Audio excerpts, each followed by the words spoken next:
একটা ছোট্ট গ্রাম। সেখানে থাকে এক কৌতূহলী ছেলে, শুভ। তার বয়স মাত্র 6। অন্যদের সঙ্গে খেলে না, সে বরং একা একা ঘুরতে ভালোবাসে। আজ জঙ্গলের পাশে গিয়ে খেলব, দেখি কি মজার কিছু পাই কিনা।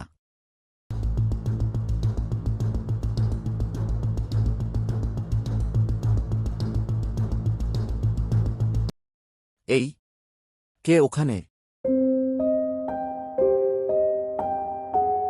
ভয় পেও না, আমি টুনটুন ভূত। তোমার বন্ধু হতে এসেছি। তুমি ভূত? ভূত মানেই তো ভয়ঙ্কর। সব ভূত ভয়ঙ্কর হয় না। আমি খেলতে ভালোবাসি।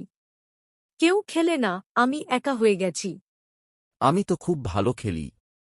চলো, লুকোচুরি খেলি। চলো, আমিও অনেক মজা করব।